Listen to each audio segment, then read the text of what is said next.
ಎಲ್ಲರಿಗೂ ಗಾಂಧಿ ಜಯಂತಿ ಹಾಗೂ ಲಾಲ್ ಬಹದ್ದೂರ್ ಶಾಸ್ತ್ರಿಯವರ ಜನ್ಮದಿನಾಚರಣೆಯ ಶುಭಾಶಯಗಳನ್ನು ತಿಳಿಸುತ್ತಾ ಈ ಒಂದು ಕಾರ್ಯಕ್ರಮದ ಘನ ಅಧ್ಯಕ್ಷತೆಯನ್ನು ವಹಿಸಿಕೊಂಡಿರ್ತಕ್ಕಂತಹ ಪ್ರಾಂಶುಪಾಲರಾದಂತಹ ಡಾಕ್ಟರ್ ರಾಮಲಿಂಗಪ್ಪ ಸರ್ ಅವರೇ ಹಾಗೂ ಈ ಒಂದು ಕಾರ್ಯಕ್ರಮದ ಆಯೋಜಕರು ಹಾಗೂ ಆಗಿರ್ತಕ್ಕಂತಹ ಮತ್ತು ಎಲ್ಲ ನನ್ನ ಸಹೋದ್ಯೋಗಿ ಮಿತ್ರರೇ, ಮುಖ್ಯವಾಗಿ ವಿದ್ಯಾರ್ಥಿನಿಯರೇ, ನಮ್ಮೆಲ್ರಿಗೂ ಬಹಳ ಈ ದಿನ ಅಂದರೆ ನಾವು ಚಿಕ್ಕ ಹುಡುಗರಿಂದನೂ ಕೂಡ ಸ್ಕೂಲಲ್ಲಿ ಗಾಂಧಿ ತಾತ, ಗಾಂಧಿ ಜಯಂತಿ ಈ ಥರದ ಆಚರಣೆಗಳನ್ನು ಎಲ್ಲ ನಮ್ಮ ಟೀಚರ್ಸ್ ಕೊಡ್ತಾ ಬಂದಿದ್ದಾರೆ. ಮತ್ತೆ ನಮ್ಮೆಲ್ಲರಿಗೂ ಕೂಡ ತುಂಬ ಇಡೀ ಪ್ರಪಂಚವೇ ಕಂಡಂತಹ ಧೀಮಂತ ನಾಯಕರು ಆಗಿರ್ತಕ್ಕಂತಹ ಮಹಾತ್ಮ ಗಾಂಧೀಜಿಯವರು ಹಲವಾರು ವಿಚಾರಗಳಲ್ಲಿ ನಮಗೆ ಮಾಡೆಲ್ ಆಗಿ ನಿಂತ್ಕೋತಾರೆ. ಮೋಹನ್ ದಾಸ್ ಕರಮಚಂದ್ ಗಾಂಧಿ ಇವರನ್ನು ನಾವು MK ಗಾಂಧಿ ಅಂತ ಕರಿತೀವಿ. ತದನಂತರದಲ್ಲಿ ಅವರು ಮಹಾತ್ಮ ಗಾಂಧಿಯಾಗಿ, ಗಾಂಧಿ ತಾತನಾಗಿ ನಾವೆಲ್ಲರಿಗೂ ಕೂಡ ಚಿರಪರಿಚಿತರಾಗ್ತಾರೆ. ಇವರು ನೋಡಿ, ಅಲ್ಲಿ ಹೋದ ಅಥವಾ ಅದನ್ನ ಎಜುಕೇಶನ್ ಮುಗಿಸ್ಕೊಂಡಿದ್ದ ತಕ್ಷಣನೇ ಇವರು ಸುಮಾರು ಎಜುಕೇಶನ್ ಫಿಲಾಸಫಿನ ಹೇಳ್ತಾ ಹೋಗ್ತಾರೆ. ತದನಂತರದಲ್ಲಿ ಆಗಿನ ಒಂದು ಸಮಯದಲ್ಲೇ ಬಿಫೋರ್ ಇಂಡಿಪೆಂಡೆನ್ಸ್ ನೋಡಿ ಎಷ್ಟು ಚೆನ್ನಾಗಿ ಹೇಳ್ತಾರೆ ಅಂದ್ರೆ, ಎಲ್ರಿಗೂ ಎಜುಕೇಶನ್ ಸಿಗ್ಬೇಕು, ಅಂದ್ರೆ free education and compulsory education up to 14 years ಅಂತ ಹೇಳಿ ಇವ್ರು ಅವಾಗಲೇ ಪ್ರತಿಪಾದಿಸ್ತಾ ಹೋಗ್ತಾರೆ. ಅದ್ರ ಜೊತೆಗೆ ಇನ್ನೊಂದು ಹೇಳ್ತಾರೆ, mother tongue as A medium of instruction ಇರಬೇಕು ನಮಗೆ. ಅಂದ್ರೆ ಮದರ್ ಟಂಗ್ ಮೀಡಿಯಂ ಆಗಿರ್ಬೇಕು, ಮದರ್ ಟಂಗ್ಗೆ ತುಂಬಾ ಇಂಪಾರ್ಟೆನ್ಸ್ ಕೊಡಬೇಕು, ನಾವು ಮದರ್ ಟಂಗ್ ಅಲ್ಲಿ ಎಜುಕೇಶನ್ ಕಲಿತಾ ಹೋಗ್ಬೇಕು ಅನ್ನೋದು ಗಾಂಧೀಜಿಯವರ ಒಂದು ಅಲ್ಲಿ ವಿಚಾರ ಆಗಿರುತ್ತೆ. ಅದ್ರ ಜೊತೆಗೆ ಎಜುಕೇಶನ್ ಫಿಲಾಸಫಿಗಳಲ್ಲಿ ಇವರು ಕ್ರಾಫ್ಟ್ ಬೇಸ್ಡ್ ಲರ್ನಿಂಗ್ ಬಗ್ಗೆ ಹೇಳ್ತಾ ಹೋಗ್ತಾರೆ. ಅಂದ್ರೆ ನಾವೀಗ ಹ್ಯಾಂಡಿಕ್ರಾಫ್ಟ್ಸು ಮತ್ತೆ ನಮ್ಮ ಗುಡಿ ಕೈಗಾರಿಕೆಗಳನ್ನ ನಾವು ಮೋಟಿವೇಟ್ ಮಾಡಬೇಕು ಅಂದ್ರೆ ನಮ್ಮ ಈ ಒಂದು ಹ್ಯಾಂಡಿಕ್ರಾಫ್ಟ್ಸ್ ಅಥವಾ ಈ ಹ್ಯಾಂಡಿಕ್ರಾಫ್ಟ್ ಸ್ಕಿಲ್ಸ್ಗಳನ್ನ ಕಲ್ತ್ಕೊಂಡ್ರೆ ನಮಗೆ ಬೇಗನೆ ಎಕನಾಮಿಕ್ ಸ್ಟೆಬಿಲಿಟಿ ಸಿಗುತ್ತೆ. ಆದ್ರೆ ಎಕನಾಮಿಕ್ ಸ್ಟೆಬಿಲಿಟಿ ಸಿಕ್ಕಿದ್ರೆ ಯಾವುದೇ ಒಂದು ವ್ಯಕ್ತಿ ಜೀವನದಲ್ಲಿ ಮುಂದೆ ಬರ್ತಾನೆ ಅಂತ ಹೇಳಿ ಈ ಕ್ರಾಫ್ಟ್ ಎಜುಕೇಶನ್ ಬಗ್ಗೆ ಇಂಪಾರ್ಟೆನ್ಸ್ ಕೊಡ್ತಾ ಹೋಗ್ತಾರೆ. ಅದ್ರ ಜೊತೆಗೆ ಇವರು ಇನ್ನೊಂದು ಹೇಳ್ತಾ ಹೋಗ್ತಾರೆ, ಹೋಲಿಸ್ಟಿಕ್ ಎಜುಕೇಶನ್ ಸಿಸ್ಟಮ್ ಅಲ್ಲಿ ಹೋಲಿಸ್ಟಿಕ್ ಡೆವಲಪ್ಮೆಂಟ್ ಇರಬೇಕು. ಅಂದ್ರೆ ಇವರು ಹೇಳಪಟ್ಟದ್ದು ವೆಕೇಶನಲ್ ಕೋರ್ಸಸ್ ಮತ್ತೆ ಈ ತರದ ಒಂದು ಜಾಬ್ ಓರಿಯೆಂಟೆಡ್ ಕೋರ್ಸಸ್ ಮತ್ತೆ ಈ ಜಾಬ್ ಸಿಗ್ತಕ್ಕಂತಹ ಕೋರ್ಸಸ್ ನ ಫೋಕಸ್ ಮಾಡ್ಲಿಕ್ಕೆ ಅವರು ವಿಚಾರವನ್ನ ಅವಾಗಲೇ ಪ್ರತಿಪಾದಿಸ್ತಾ ಹೋಗ್ತಾರೆ. ಇವ್ರಿಗೆ ಇವ್ರ ಎಜುಕೇಶನ್ ಪಾಲಿಸಿನಲ್ಲಿ ಇನ್ನೊಂದು ನಾವು ನೋಡ್ಬೇಕಾದಂಥದ್ದು ವೈಲ್ ಯು ಲರ್ನ್ ಅಂತ. ಅಂದ್ರೆ ನೀವು ಕಲಿಯುವಾಗ್ಲೇನೆ ಅಥವಾ ನೀವು ಓದುವಾಗ್ಲೇನೆ ಏನಾದ್ರೂ ಸ್ವಲ್ಪ ದುಡ್ಕೊಂಡು ಕಲೀರಿ. ಯಾಕೆಂದ್ರೆ ಬರ್ಡನ್ ಆಗಬಾರ್ದು ಸೊಸೈಟಿಗಾಗ್ಲಿ ಮತ್ತು ನಮ್ಮ ಪೇರೆಂಟ್ಸ್ಗಾಗ್ಲಿ ಬರ್ಡನ್ ಆಗಬಾರ್ದು ಅಂತೇಳಿ ಆವಾಗ್ಲೇನೆ ನೀವು ಕಲಿಯುವಾಗ ಅಥವಾ ನೀವು ಓದುವಾಗ ಸ್ವಲ್ಪ ಪಾರ್ಟ್ ಟೈಮ್ ಏನೋ ಒಂದು ಕೆಲಸ ಮಾಡ್ಕೊಂಡು ಕಲಿತಾ ಹೋದ್ರೆ ಸೀರಿಯಸ್ನೆಸ್ ಬರುತ್ತೆ ಅಂತ ಹೇಳ್ತಾ ಹೋಗ್ತಾರೆ. ಸೊ ಹಾಗೇನೆ ಇವ್ರಿಗೆ ಲಿಟ್ರರಿ ಇನ್ಫ್ಲುಯೆನ್ಸ್ ಹೆಂಗೆ ಆಗುತ್ತೆ, ಇವರು ಏನೇನು ಲಿಟ್ರೇಚರ್ ಓದಿದ್ರು. ಯಾಕೆಂದ್ರೆ ನಾವು ಹೇಳ್ತೀವಿ literature is a mirror of society. ಅಂದ್ರೆ ನಾವು ಯಾವುದೇ ಒಂದು ಸಾಹಿತ್ಯವನ್ನು ಓದಬೇಕಾದ್ರೆ ನಮಗೆ ಏನ್ ಗೊತ್ತಾಗುತ್ತೆ, ಅಲ್ಲಿರ್ತಕ್ಕಂತಹ ಕಲ್ಚರು, ಅಲ್ಲಿರ್ತಕ್ಕಂತಹ ಸೊಸೈಟಿ ಹೇಗಿದೆ ಅನ್ನೋದನ್ನ ಅದು ಪ್ರತಿಬಿಂಬಿಸ್ತಾ ಹೋಗುತ್ತೆ ಸಾಹಿತ್ಯ. ಯಾಕೆಂದ್ರೆ ನಾವು ಸಾಹಿತ್ಯವನ್ನ ತಿಳ್ಕೊಂಡಷ್ಟು ಕೂಡ ನಮಗೆ ಅಥವಾ ಯಾವುದೇ ಒಂದು ವ್ಯಕ್ತಿಗೆ ಆ ವ್ಯಕ್ತಿಯ ವ್ಯಕ್ತಿತ್ವ ಬೆಳೀಲಿಕ್ಕೆ ಕಾರಣ ಆಗುತ್ತೆ. ಗಾಂಧೀಜಿಯವರಿಗೆ ಮೊದಲನೇದಾಗಿ ಒಂದು ಬುಕ್ ಬಹಳ ಇಂಪಾರ್ಟೆಂಟ್ ಆಗುತ್ತೆ, ಅದು ಭಗವದ್ಗೀತಾ. ಓದ್ತಾ ತುಂಬಾನೇ ಅವ್ರಿಗೆ ಇಷ್ಟ ಆಗ್ತಾ ಹೋಗುತ್ತೆ ಅದ್ರಲ್ಲಿ ಬರ್ತಕ್ಕಂತಹ ಕೆಲವು ಆಸ್ಪೆಕ್ಟ್ಸ್ಗಳು. ಅಲ್ಲಿ ಅವ್ರಿಗೆ ಸತ್ಯ ಹರಿಶ್ಚಂದ್ರ ಮತ್ತೆ ಈ ತರದ ಕಥೆಗಳು ಬಹಳ ಇನ್ಫ್ಲುಯೆನ್ಸ್ ಆಗುತ್ತೆ. ಅಂದ್ರೆ ಸತ್ಯಕ್ಕೆ ಇಷ್ಟೊಂದು ಸತ್ಯ ಹರಿಶ್ಚಂದ್ರ ಕಟ್ಟು ಬಿದ್ದಿದ್ದಲ್ಲ, ಟ್ರೂತ್ ಅನ್ನೋದು ಅಲ್ಲಿ ಅವ್ರಿಗೆ ಒಂದು ಇಂಪಾರ್ಟೆನ್ಸ್ ಆಗ್ತಾ ಹೋಗುತ್ತೆ. ಇನ್ನೊಂದು ದೊಡ್ಡ ಒಬ್ಬ ರೈಟರ್ ಲಿಯೋ ಟಾಲ್ಸ್ಟಾಯ್, ಅವರ ಒಂದು book the kingdom of God is within you ಅನ್ನೋ ಒಂದು book. The kingdom of God within you ಈ ಒಂದು ಗ್ರಂಥ, ಈ ಒಂದು ಕೃತಿ ಅವ್ರಿಗೆ ಅಲ್ಲಿ ಓದುವಾಗ ನಾನ್ ವೈಲೆನ್ಸ್ ಬಗ್ಗೆ, ಸೆಲ್ಫ್ ರಿಲಯನ್ಸ್ ಬಗ್ಗೆ, ಸೊ ಈ ತರದ ವಿಚಾರಗಳನ್ನ ಆ ಬುಕ್ಸ್ ತಿಳಿಸ್ಕೊಡ್ತಾ ಹೋಗುತ್ತೆ. ಅದ್ರ ಜೊತೆಗೆ ಹೆನ್ರಿ ಡೇವಿಡ್ ಥಿಯೋರಸ್ ಒಂದು ಸಿವಿಲ್ ಡಿಸೊಬಿಡಿಯನ್ಸ್ ಅಂತ ಹೇಳೋ ಒಂದು ಬುಕ್ಕು, ಅದು ಕೂಡ ಅವ್ರಿಗೆ ಬಹಳ ಇನ್ಫ್ಲುಯೆನ್ಸ್ ಮಾಡ್ತಾ ಹೋಗುತ್ತೆ. ಅದ್ರ ಜೊತೆಗೆ ಜಾನ್ ರಸ್ಕಿನ್ ಅವ್ರದ್ದು ಆನ್ ಟು ದಿಸ್ ಲಾಸ್ಟ್ ಅಂತ ಹೇಳಿ ಒಂದು ಗ್ರಂಥ ಇದೆ, ಅದು ಕೂಡ ಆ ಬುಕ್ಕು ಕೂಡ ಇವ್ರಿಗೆ ಹೇಳ್ಕೊಡ್ತಾ ಹೋಗುತ್ತೆ. ಜೊತೆಗೆ ಇವರು ತಮ್ಮ ಸತ್ಯಾನ್ವೇಷಣೆ ಅಂದ್ರೆ the experiment with truth, my experiment with truth ಅಂತ ಹೇಳಿ ಅವರ ಒಂದು ಆತ್ಮಕಥನ ಇದೆಯಲ್ಲ, ಅದರಲ್ಲಿ ಕೆಲವು ಇನ್ಸ್ಟೆನ್ಸಸ್ ಹೇಳ್ತಾ ಶೇಕ್ಸ್ಪಿಯರ್ಸ್ ಪ್ಲೇಸ್, ಶೇಕ್ಸ್ಪಿಯರ್ಸ್ನ ಕೆಲವು ಟ್ರಾಜಿಡಿ ಪ್ಲೇಸ್. ನಮ್ಮೆಲ್ಲರಿಗೂ ಗೊತ್ತಿದೆ ಶೇಕ್ಸ್ಪಿಯರ್ ಒಂದು ದೊಡ್ಡ ನಾಟಕಗಾರ. ಅವರು ಹೇಳ್ತಾ ಇರ್ತಕ್ಕಂತಹ ಅವ್ರು ಟೈಮ್ಲೆಸ್ ಪಾಯಿಂಟ್. ಅವರು ಟೈಮ್ಲೆಸ್ ಅಂದ್ರೆ is not belong to the particular century or particular writing when he was writing. But ಈಗಲೂ ಕೂಡ ನಾವು ಅವರ ರೈಟಿಂಗ್ಸ್, ಆ ರೈಟಿಂಗ್ ಅಲ್ಲಿ ಇರ್ತಕ್ಕಂತಹ ಕೆಲವು ಇನ್ಸ್ಟೆನ್ಸಸ್ ನಾವು ಜೂಲಿಯಸ್ ಸೀಸರ್ ನಾವು ಈಗಲೂ ನೋಡ್ತಾ ಇದ್ದೀವಿ, ರೋಮಿಯೋ ಜೂಲಿಯಟ್ಸ್ ನೋಡ್ತಾ ಇದ್ದೀವಿ. ಟೆಂಪೆಸ್ಟ್ ಅಲ್ಲಿ ಬರುವಂತಹ ಪ್ರಾಸ್ಪರ್ ಆಗಿರ್ಬೋದು, ಹಾಗೇನೆ ಆ ಥರದ ಒಂದು ಕೆಲವು ಕ್ಯಾರೆಕ್ಟರ್ಸು ನಾವು ಈಗಲೂ ನೋಡ್ತಾ ಇದ್ದೀವಿ. ಸೊ ಯಾಕೆ ನಾನು ಇದೆ ನಾನು ಮ್ಯಾಕ್ಬೆತ್ನ ನೋಡ್ತಾ ಇದ್ದೀವಿ, ಲೇಡಿ ಮ್ಯಾಕ್ಬೆತ್ನ ನೋಡ್ತಾ ಇದ್ದೀವಿ. ಸೊ ಅಷ್ಟು ಅದ್ಭುತವಾದಂತಹ ನಾಟಕಗಾರನ ಒಂದು ಇನ್ಫ್ಲೂಯೆನ್ಸ್ ಕೂಡ ಇವ್ರ ಮೇಲೆ ಆಗ್ತಾ ಹೋಗುತ್ತೆ.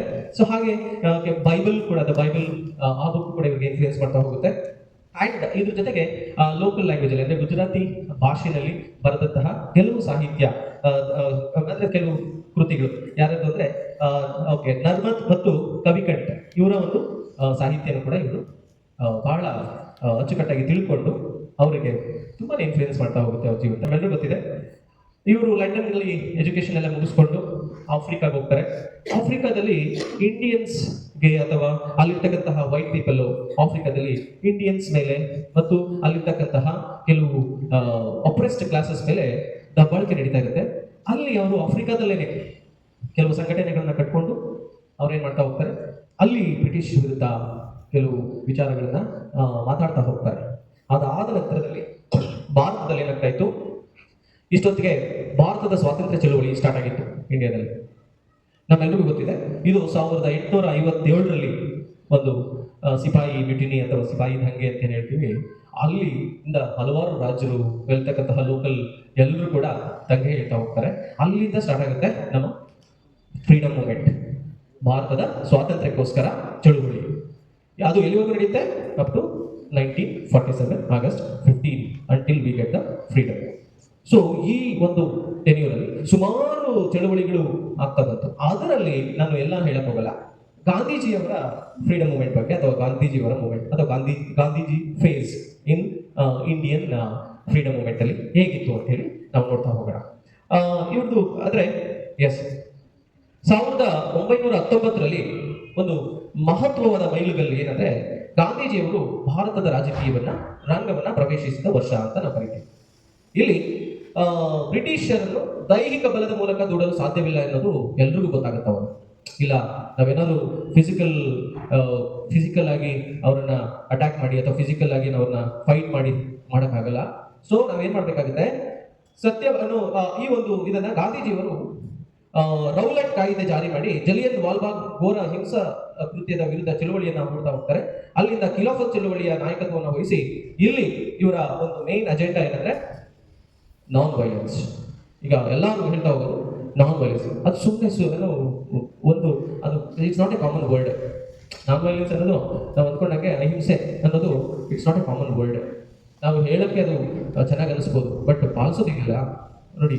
ಅಂದ್ರೆ ಯಾವುದೇ ರೀತಿಯ ಹಿಂಸೆ ಅದು ಇಂಪಾರ್ಟೆಂಟ್ ಆಗ್ತಾ ಹೋಗುತ್ತೆ. ಸೊ ಆ ಥರದ ಒಂದು ನಾನ್ ವೈಲೆನ್ಸ್ ನಾವು ವೆಪನ್ ಆಗಿ ಇಟ್ಕೊಂಡು, ಆಮೇಲೆ ನಾನ್ ಕೋಆಪರೇಷನ್ ನೋಡಿ ಚೆನ್ನಾಗಿದೆ. ಅವರ ಮಾಡಿ ಅಂದ್ರೆ ಮಾಡಲ್ಲ, ನಾನು ಅಸಹಕಾರ ಚಳುವಳಿ, ನಾನ್ ಕೋಆಪರೇಷನ್. ಬ್ರಿಟಿಷ್ ನೀವು ಹೇಳಿ ನಾನು ಯಾಕೆ ಮಾಡ್ಬೇಕ್ರಿ, ಈ ರೀತಿಯ ಈಗ ಅದು ಬಹಳ ಹರ್ಟ್ ಮಾಡುತ್ತೆ. ಈಗ ಟಿಟ್ ಫಾರ್ ಟ್ಯಾಟ್ ಅಂದ್ರೆ ಓಕೆ, ನೀನಾ ನಾನ ಅಂತ ಅವಾಗ ಫೈಟಿಂಗ್ ಚೆನ್ನಾಗಾಗುತ್ತೆ. ನೀನೇನು ನಾನೇನು ಅಂತ ಹೇಳಿದಾಗ ಆ ಫೈಟಿಂಗಿಗೆ ಪ್ಲಸ್ ಇಂಟು ಪ್ಲಸ್ ಆಗುತ್ತೆ. ಪ್ಲಸ್ ಇಂಟು ಮೈನಸ್ ಏನ್ ಹೇಳಿ, ಅವನು ಒಳ್ಳೆ ಫೆರೋಷಿಯಸ್ ಆಗಿ ಫುಲ್ ಏನೋ ಬಂದು ಆಂಗ್ರಿಯಿಂದ ಬಂದು ಹೊಡೆಯಕ್ ಬಂದ ಅಂದ್ರೆ ಸಾರಿ ಅಣ್ಣ ಕ್ಷಮಿಸ್ಬಿಡೋದು ತಪ್ಪಾಯ್ತು ಪ್ಲೀಸ್ ಹಂಗಂದ್ಬಿಟ್ರೆ ಅವ್ನು ಹೊಡೆಯೋದು ಏನಾಗುತ್ತೆ, ಒಂದೇ ಆಗ್ಬಿಡುತ್ತೆ. ಅಂದ್ರೆ ಒಂದೇ ಹೊಡಿಬೋದು, ಎರಡೇ ಹೊಡಿಬೋದು. ಆಮೇಲೆ ಈ ತರ ಅಸಹಕಾರನು ಹಂಗೇನೆ. ಅವ್ನು ಹೇಳಿದ್ದನ್ನ ಇಲ್ಲ ಮಾಡಲ್ಲ, ಏನ್ ಮಾಡಕ್ ಸಾಧ್ಯ? ಜೈಲ್ ಆಗ್ತದೆ, ಜೈಲ್ಗೆ ಆಗ್ತದೆ. ಈ ತರದ್ದು ಒಂದು ಇದೆಯಲ್ಲ, ಈ ವೆಪನ್ ಬಹಳ ಇಡೀ ಬ್ರಿಟಿಷ್ಗೆ ಬಹಳ ಇದಾಗ್ಬಿಟ್ಟು ಅವ್ರಿಗೆ ಏನಿದ್ದು ಇವ್ನು ಹೆಂಗೆ ತಡೆಯೋದು ಅನ್ನೋ ತರ.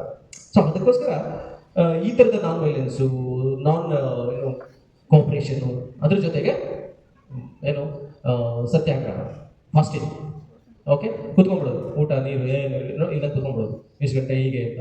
ಸೊ ಇದೆಲ್ಲ ಅವರ ಒಂದು ಚಳುವಳಿಗಳಲ್ಲಿ, ಎಲ್ಲಾ ಚಳುವಳಿಗಳಲ್ಲಿ ನಾವು ಹೇಳ್ಬೇಕಂದ್ರೆ ಅಸಹಕಾರ ಚಳುವಳಿ 1920ರಿಂದ 22ರವರೆಗೆ ಆರಂಭವಾಗುತ್ತೆ, ಅಲ್ಲಿವರೆಗೂ ನಡೆಯುತ್ತೆ.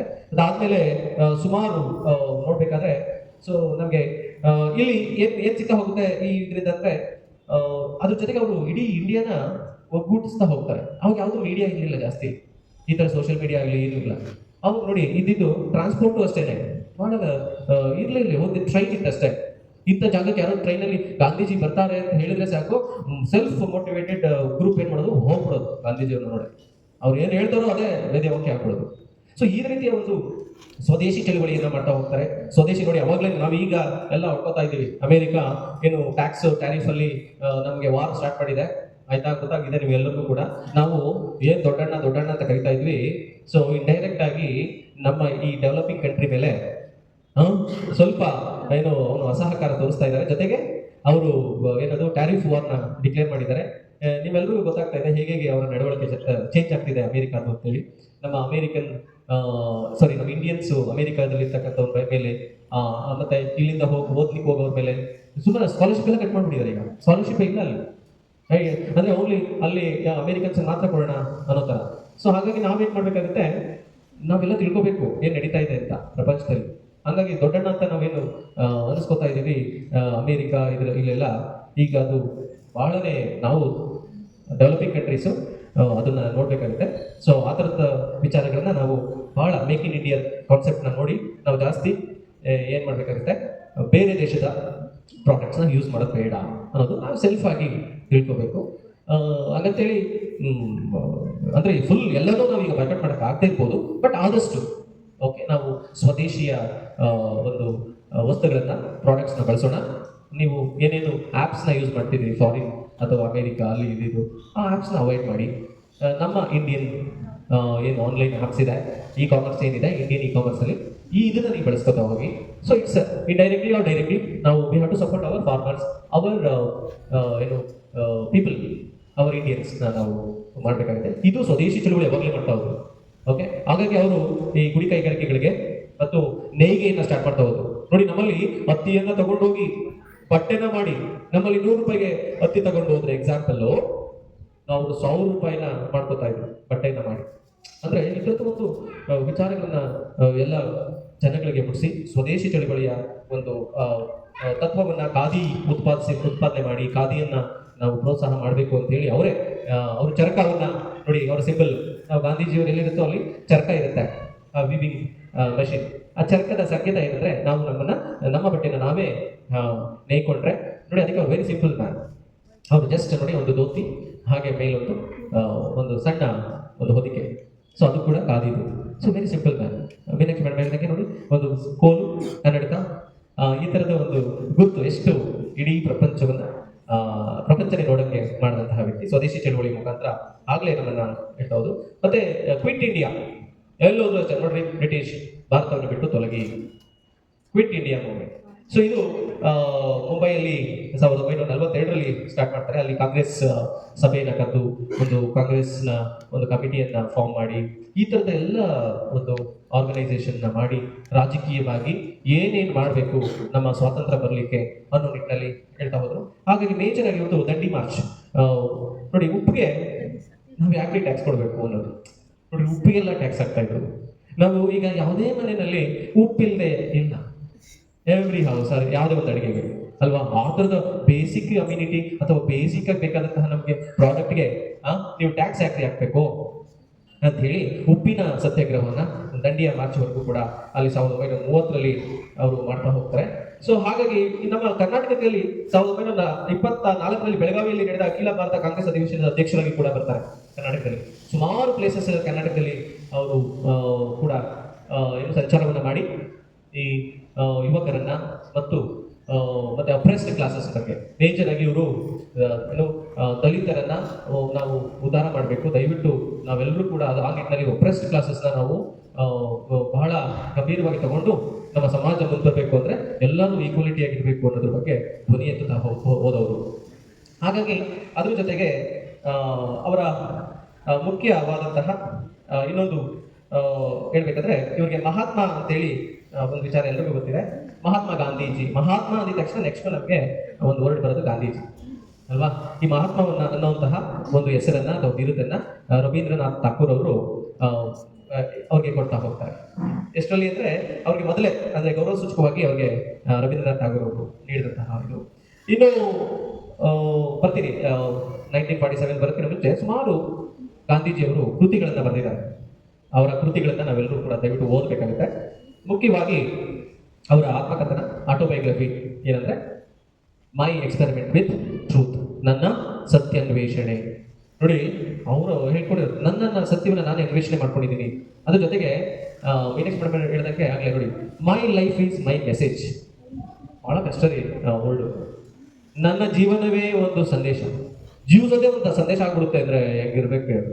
ಅವ್ರು ಜೀವಿಸೋದೇ ಒಂದು ಮೆಸೇಜು, ಕೊಡೋ ಮೆಸೇಜ್ ಬೇರೆ, ಅವ್ರು ಜೀವಿಸೋದದು ನೋಡಿ. ಇಟ್ಸ್ ವೆರಿ ಕಷ್ಟ. ಯಾಕೆಂದ್ರೆ ನಾವು ನೋಡಿದಾಗೆ ಅವರು ಆ ಕಾಲದಲ್ಲಿ ಏನ್ ಮಾಡ್ಬೇಕು ಅದು ಮಾಡಿದ್ರು.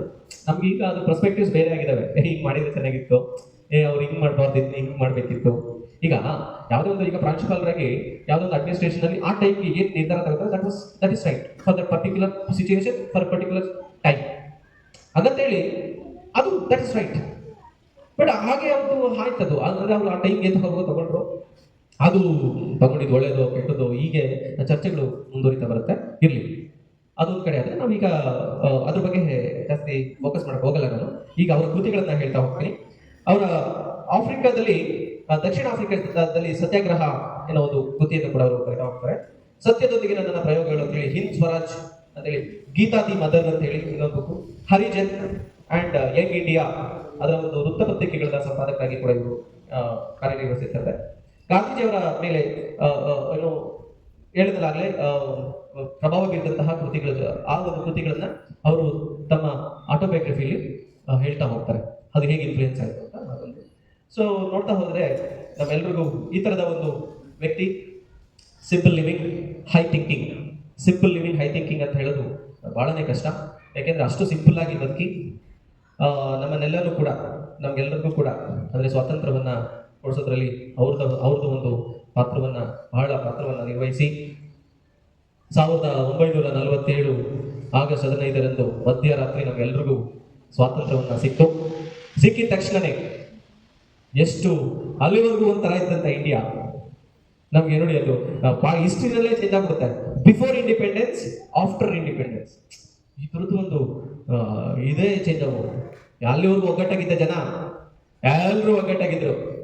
ಭಾರತ ಏನು ಬ್ರಿಟಿಷರೇ ಭಾರತವನ್ನು ಬಿಟ್ಟು ತೊಲಗಿ, ಕ್ವಿಟ್ ಇಂಡಿಯಾ, ಹಾಗೆ ಹೀಗೆ ಅಂತಿದ್ದವರು ಸ್ವಾತಂತ್ರ್ಯ ಸಿಕ್ಕಿ ನೆಕ್ಸ್ಟ್ ಏನಾಯ್ತು ಅಂದ್ರೆ ಜವಾಹರ್ಲಾಲ್ ನೆಹರು ಅವರು ಏನು ಪ್ರೈಮ್ ಮಿನಿಸ್ಟರ್ ಆಗ್ತಾ ಹೋಗ್ತಾರೆ. ಸೊ ಅಲ್ಲಿ ಟ್ರೈಸ್ ವಿತ್ ಡೆಸ್ಟಿನಿ ಅಂತ ಹೇಳಿ ಹೇಳ್ತಾ ಹೋಗ್ತಾರೆ. ಆಗ್ಲೇನೆ ಸ್ವಲ್ಪ ಸಿಂಪ್ಟಮ್ ಗೊತ್ತಾಗ್ತಾ ಇರುತ್ತೆ. ಅಲ್ಲಲ್ಲಿ ಏನು ಏನು ಗೊಂದಲಗಳು, ಗಲಾಭೆಗಳು ನಡೀತಾ ಇರುತ್ತೆ. ಏನಕ್ಕೆ ಅಂದ್ರೆ ಪಾರ್ಟಿಷನ್ಗೋಸ್ಕರ. ಈ ಪಾರ್ಟಿಷನ್ ಏನು ಇಂಡಿಯಾ ಮತ್ತು ಪಾಕಿಸ್ತಾನದ ಪಾರ್ಟಿಷನ್ ಆಗ್ತಾ ಹೋಗುತ್ತೆ. ಈ ಒಂದು ಪಾರ್ಟಿಷನ್ ಅಲ್ಲಿ ಸುಮಾರು ಜನ ಒಂದು ಪಾರ್ಟಿಷನ್ಗೋಸ್ಕರ ಗಲಾಟೆ ಮಾಡ್ಕೊಂಡು, ಗಲಭೆಗಳನ್ನು ಮಾಡ್ಕೊಂಡು ಎಷ್ಟೋ ಜನ ಸತ್ತೋಗ್ತಾರೆ, ಬ್ಲಡ್ ಶೆಡ್ ಆಗ್ಬಿಡುತ್ತೆ. ಬಹಳ ಬೇಜಾರಾಗ್ಬಿಡುತ್ತೆ ಗಾಂಧೀಜಿಯವರಿಗೆ. ಅಯ್ಯೋ, ನಾನು ಇಷ್ಟು ದಿನ ಏನು ಅಹಿಂಸೆ ಈ ತರದ ಒಂದು ವಿಚಾರಗಳನ್ನ ಮಾತಾಡ್ಕೊ ಬಂದಂತಹ ಜನನ ಇವರೆಲ್ಲ ಅಯ್ಯೋ ಅಂತ ಹೇಳಿ ನಿಜವಾಗ್ಲೂ ಇವರು ಆ ಇಂಡಿಪೆಂಡೆನ್ಸ್ ನ ಬಹಳ ಖುಷಿಯಿಂದ ಹೇಳೋದೇ ಇಲ್ಲ. ಸುಮಾರು ಕಡೆ ಹೇಳಿದ್ದಾರೆ, ಇಲ್ಲ ನನಗೆ ಬಹಳ ಬೇಜಾರಾಗ್ತಿದೆ, ನನಗೆ ಖುಷಿನೇ ಇಲ್ಲ, ಇಂಡಿಪೆಂಡೆನ್ಸ್ ಸಿಕ್ಕಿದೆ ಅಂತ ಖುಷಿನೇ ಇಲ್ಲ, ಹಿಂಗ್ ಹೊಡೆದಾಡ್ತಾ ಇದಾರಲ್ಲ ನಮ್ಮ ಮನೆಗೆ ಅಂತ ಹೇಳಿ ಇವ್ರು ಜಾಸ್ತಿ ಈ ಕಾರ್ಯಕ್ರಮಗಳು ನಮ್ಮ ಮನವೊಲಿಸೋದು, ಅವ್ರ ಅಲ್ಲಿ ಇಲ್ಲಿ ಕಿತ್ತಾಡಿರೋದನ್ನ ಸಮಾಧಾನ ಮಾಡೋದು, ಈ ತರದ ವಿಚಾರಗಳನ್ನೇ ಜಾಸ್ತಿ ತೊಡ್ಕೊಂಡ್ಬಿಡ್ತಾರೆ. ಆಗ 1948 ಜನವರಿ 30 ಇವರು ಬಿರ್ಲಾ ಹೌಸ್ ಅಂತ ಇದೆ ನ್ಯೂ ಡೆಲ್ಲಿನಲ್ಲಿ, ಅಲ್ಲಿ ಪ್ರೇಯರ್ಗೆ ಹೋಗುವಾಗ ಸಂಜೆ 5:17 ಸಂಜೆ ಅಲ್ಲಿ ಇರ್ತಕ್ಕಂತಹ ನಾಥೂರಾಮ್ ಗೂಡ್ಸೆ ಬಂದು ಅವರನ್ನ ಗುಂಡಿಟ್ಟು, ಪಾಯಿಂಟ್ ಬ್ಲಾಕ್ ಅಂತ ಕರಿತೀವಿ ನಾವು, ಪಾಯಿಂಟ್ ಬ್ಲಾಕ್ ಅಲ್ಲಿ 3 ಗುಂಡುಗಳನ್ನ ಅವರ ಎದೆಗೆ ಹಾರಿಸ್ತಾರೆ. ಬಹಳ ಅಲ್ಲಿರ್ತಕ್ಕಂಥ ಎಲ್ಲರೂ ಕೂಡ ಶಾಕ್. ಅವ್ರು ಅಲ್ಲೇನೆ ಆ ಬಿರ್ಲಾ ಹೌಸ್ ಆ ಒಂದು ಮೆಟ್ಟಿಲುಗಳ ಮೇಲೇನೆ ಕುಸಿದು ಬಿದ್ದು ಹೇರಾಮ್ ಅಂತ ಹೇಳಿ ಅವರ ಒಂದು ಜೀವ ಹೋಗುತ್ತೆ. ಇಡೀ ಭಾರತ ಬಹಳ ದುಃಖದಲ್ಲಿ ಬರುತ್ತೆ. ಅಯ್ಯೋ, ಗಾಂಧೀಜಿಯವ್ರನ್ನ ಕಳ್ಕೊಂಡ್ಬಿಟ್ವಲ್ಲ ನಾವೆಲ್ಲ ಅಂತ. ಅದು ಅಲ್ಲೇ ಈಗ ಅವರ ಒಂದು ರಾಜ್ಘಾಟಲ್ಲಿ ಅದೇ ಪ್ಲೇಸಲ್ಲಿ ಅವರ ಒಂದು ಸಮಾಧಿ ಇದೆ. ಹಾಗಾಗಿ ಈ ರೀತಿಯಾದ ಕಂಡಂತಹ ಇಡೀ ಪ್ರಪಂಚಕ್ಕೆ ಇವ್ರನ್ನ ಇನ್ಫ್ಲೂಯೆನ್ಸ್ ತಗೊಂಡವರು ಸುಮಾರು ಜನ. ನೆಲ್ಸನ್ ಮಂಡೇಲಾ ಆಗಿರ್ಬೋದು, ಅವರಲ್ಲಿ ಆಫ್ರಿಕಾದಲ್ಲಿ ಅಲ್ಲಿ ಕೂಡ ಈ ರೀತಿಯ ಅಹಿಂಸೆ ಮತ್ತು ನಾನ್ ವೈಲೆನ್ಸ್ನ ಪ್ರತಿಪಾದಿಸ್ತಾ ಗಾಂಧೀಜಿಯವರನ್ನ ಅವರು ಮಾಡೆಲ್ ಆಗಿ ಇಟ್ಕೊಂಡು ಅಲ್ಲಿ ಹೋರಾಟವನ್ನು ಮಾಡಿ ಆಫ್ರಿಕನ್ ಗಾಂಧಿ ಅಂತ ಹೇಳಿ ಕರೆಸ್ಕೊತಾ ಹೋಗ್ತಾರೆ. ಈ ರೀತಿ ಭಾರತ ಮಾತ್ರ ಅಲ್ಲ, ಇಡೀ ಪ್ರಪಂಚಕ್ಕೆ ಅವರು ಮಾಡೆಲ್ ಆಗಿ ಇಟ್ಕೊತಾ ಹೋಗ್ತಾರೆ. ಹಾಗಾಗಿ ನಾವೆಲ್ಲ ವಿದ್ಯಾರ್ಥಿಗಳು ಮತ್ತು ನಾವೆಲ್ಲ ಪ್ರಜ್ಞಾವಂತರು ಈಗ ಯಾರೂ ಮುಖ್ಯರಲ್ಲ, ಆ ಸಿಚುವೇಶನ್ ತಕ್ಕಂತೆ ಯಾರ್ಯಾರು ಏನೇನು ಮಾಡ್ತಾ ಹೋಗ್ತಾರೆ. ಅವರಲ್ಲಿರ್ತಕ್ಕಂತಹ ಒಳ್ಳೆ ಗುಣಗಳನ್ನ, ಅವರಲ್ಲಿರ್ತಕ್ಕಂತಹ ಒಳ್ಳೊಳ್ಳೆ ತತ್ವಗಳನ್ನ, ಆ ಒಳ್ಳೆಯ ವಿಚಾರಗಳನ್ನ ನಾವು ಕಲಿತಾ ಹೋದ್ರೆ ನಮ್ಮ ಜೀವನದಲ್ಲಿ ನಾವು ಮುಂದೆ ಹೋಗ್ಬೋದು. ಹಾಗಾಗಿ ಗಾಂಧೀಜಿಯವರು ನಮ್ಮೆಲ್ಲರಿಗೂ ಕೂಡ ತಾತನಾಗಿ ನಿಂತ್ಕೋತಾರೆ. 156ನೇ ಒಂದು ಜನ್ಮ ದಿನಾಚರಣೆ ಇದು ಗಾಂಧೀಜಿಯವರದಾಗಿರುತ್ತೆ. ಹಾಗಾಗಿ ವಿದ್ಯಾರ್ಥಿಗಳು ನಾವು ಅವರ ವಿಚಾರಗಳನ್ನು ಕಲಿಯೋಣ ಮತ್ತು ಅವರ ಬಗ್ಗೆ ಮತ್ತು ಅವರಿಗೆ ಗೌರವವನ್ನು ಸೂಚಿಸಿ ನಮ್ಮ ಮುಂದಿನ ಪೀಳಿಗೆಗೂ ಕೂಡ ಅವರ ಒಳ್ಳೆಯ ವಿಚಾರಗಳನ್ನು ತಿಳಿಸೋಣ ಅನ್ನೋ ನಿಟ್ಟಿನಲ್ಲಿ ಹೇಳ್ತಾ, ಇಷ್ಟೊತ್ತು ನಿಮಗೆ ಗಾಂಧೀಜಿಯವರ ಬಗ್ಗೆ ತಿಳಿಸಿಕೊಡ್ಲಿಕ್ಕೆ ಅವಕಾಶ ಮಾಡಿಕೊಟ್ಟ ಪ್ರಾಂಶುಪಾಲರು ಎಸ್ಪೆಷಲಿ ನನಗೆ ಅವಕಾಶ ಕೊಟ್ಟಿದ್ದಾರೆ. ಅವರಿಗೆ ನನ್ನ ತುಂಬ ಹೃದಯದ ಧನ್ಯವಾದಗಳನ್ನು ತಿಳಿಸ್ತಾ ಎಲ್ಲರಿಗೂ ಕೂಡ